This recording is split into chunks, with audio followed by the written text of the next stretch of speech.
Gene, thanks for joining me today. So we're here to talk about long-range facility plans and master planning, right? And there is a little bit of a difference in terms of a master plan as you've come to develop it over the years, right? So can you tell us a little bit the difference between what the state is mandating as a long-range facilities plan and what we think of as a master plan, an educational master plan? Right.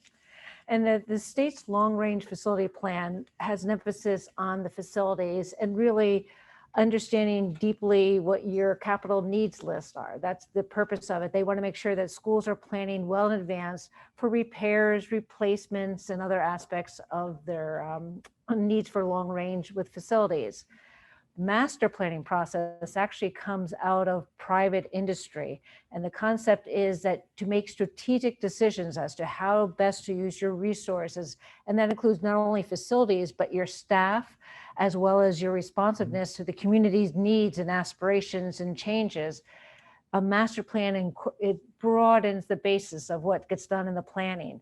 So you have elements from the community, you have elements of demographics with numbers looking at that, as well as looking at facilities as well. Right, and it goes a little bit beyond number crunching and kind of just checking the box of the traditional long-range facility plan, right? So you mentioned, this comes out of private industry. Can you tell us how you got started with this? I mean, so many years ago before the state even talked about long-range plans. It's true. The public sector, and particularly K-12 schools, were not thinking along the lines of doing master plans. But I was put on loan for one of my early assignments with SSP was to work for AT&T Long Lines when they were the big, before AT&T was broken up, they had the Long Lines division and they had an interiors department that was always constantly changing and morphing. And I was put on loan there. And I saw in the work that I did with them, how much they valued the input of a plan and planning ahead and anticipating changes and where to invest in and what not to do or what to do on a temporary basis or a long range basis. So when I came back to SSP and started working on the projects that we do in the office here, I really had that kind of industry sense and value for planning as part of it. And I saw the need in the K-12 public sector that there was a gap. There was no one was really addressing it. And I felt that if we could service our clients and put their immediate short-term need in the context of something longer, the longer journey that they were taking, that it would make a lot more sense and it would actually be more effective. It would not just be short gap solutions. So you mentioned that, it really goes beyond just kind of assessing the facilities. And, in the public sector, we really try to incorporate, the public into the conversation as well, which isn't necessarily the case in private industry. Right. Why did the public become such a factor when we're dealing with public? Well, the reality is New Jersey and how New Jersey schools are funded. Since it's a tax-based economy in which the homeowner particularly is on the hook for the taxes being paid that support the schools, you need to involve the homeowners so that basically they have a say, since they're going to be having a say on the yes or no to the budget, whether it's an annual budget or whether it's a referendum budget. Involving them in the decision-making often would grow or increase the amount of support or an understanding they would have for what the school district was having to do. And that really frankly came out of, on the private sector, the decisions are made and the funding is obviously, it stays within the private sector and what the banks will lend. We're here, the public sector is very different. But that's the short answer. The long answer is it's a better decision-making process when you actually have the most diverse group of stakeholders that you can have make decisions or plan ahead. And I'm saying not only community, but having students involved. One of your best ways is to really kind of interview students of all ages and how they're using the space, what they like, what they don't like, what they wish for. A lot of great ideas come out of a child's imagination and creativity from that perspective.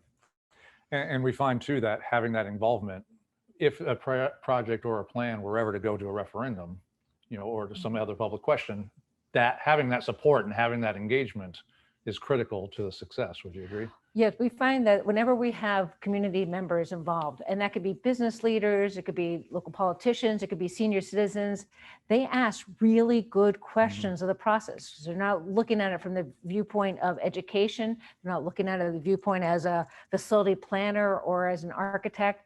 They're asking the questions, well, have you thought of this? Have you tried this? What if we reuse this? And those are the questions that need to be asked in a master planning process. So we often do it by doing different scenarios and kind of doing different groups. You can have grade configuration, one scenario. You can have new construction, another scenario. You can have adaptive reuse on the third scenario. This way you can weigh the advantages and disadvantages of each of the different scenarios. Right. And, a lot of times the long range facility plan is it's kind of a to-do list that's accumulated by, different staff members of things that are really known in the buildings, right? We know that the boiler is getting old. We know the roof is probably getting old, but some things don't necessarily come up until you do a deep dive and assess the building. So even though doing a long range plan will get you that list and sometimes a prioritized list, there's actually value to having, that deep dive and assessing the buildings from not only a facility standpoint, but also educationally.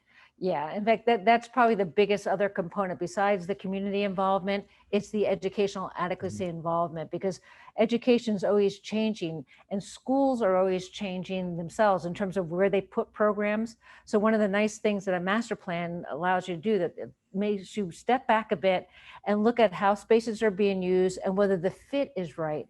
And one of the things that we love to bring to a client's attention is if a space is being underutilized. In other words, if there's a place or a way that through changes internally, we can enhance our operations without spending a lot of money or building something new.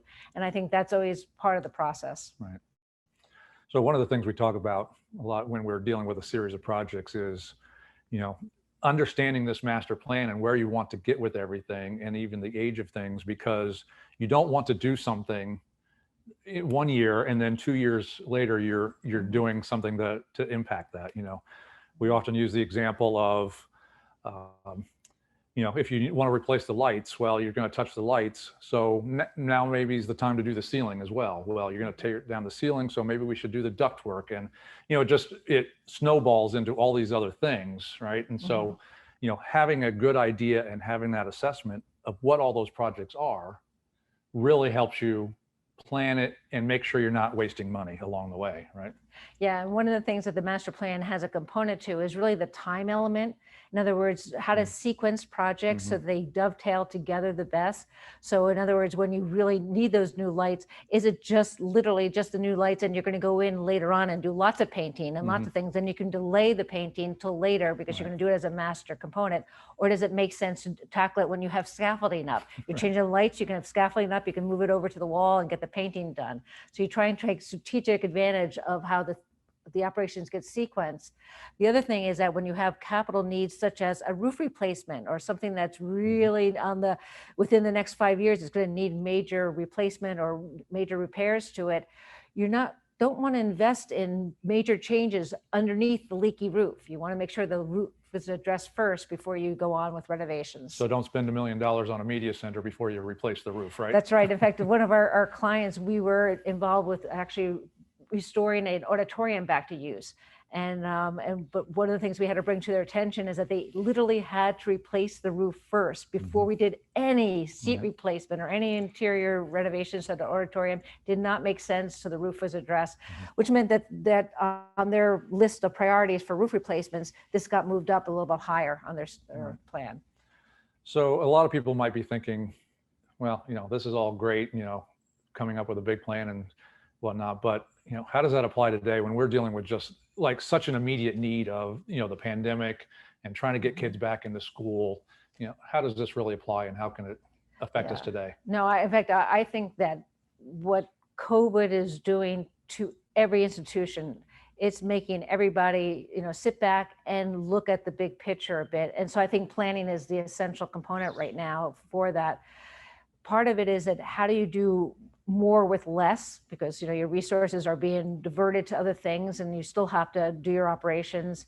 But at the same time, it's probably taking a hard look at what tools you are using right at this moment during COVID, and that includes technology tools and how those are going to transform, whether it's education, whether it's medicine, whether it's business, but taking advantage of the tools related to virtual reality, artificial intelligence, data analytics. Those aren't going away. Those platforms are going to be strengthened and reinforced.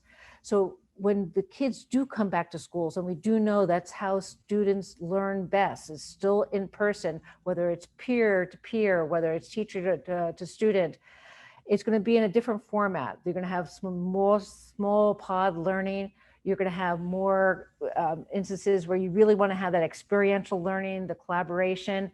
And so the facilities are probably going to change and morph. You're going to have more areas of privacy and individual lesson learning and that virtual deep dive to technology, and other areas where you really want the hands-on component. So I think looking at shaking the building a bit and moving those furniture around and rethinking the plan and how the flow is going to be an essential part of education as well as other sectors.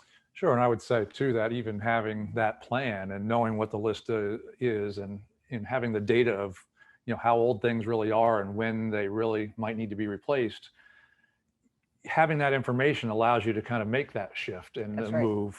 If all of a sudden we're dealing with adding all this technology and all this infrastructure to deal with a pandemic, now we know that, okay, maybe the roof can last another 2 years. That's right. And plan accordingly that way.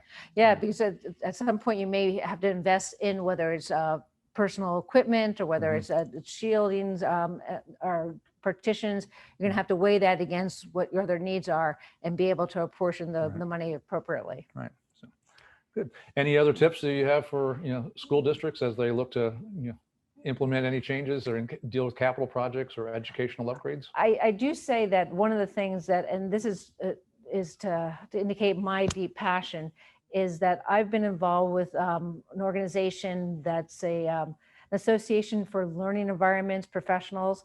And I think the deep understanding the resources that those that really work with facility planning and that work on the educational sector can really bring an expertise that is very beneficial to school districts. So it's there when you're involved with master planning, it is certainly process driven, and it's certainly using a lot of examples of what else is happening, not only in the United States, but also in the world globally. And I think that exposure would benefit everyone in New Jersey as well, as to think globally as they're planning. And so certainly SSP has that expertise in-house and would love to share that with you. Well, it's good to talk a little bit about your passion today, Jean. So thank you, for your Marcus. time. Anytime. Right. Thank you, everybody. With that, we'll wrap it up. Thank you.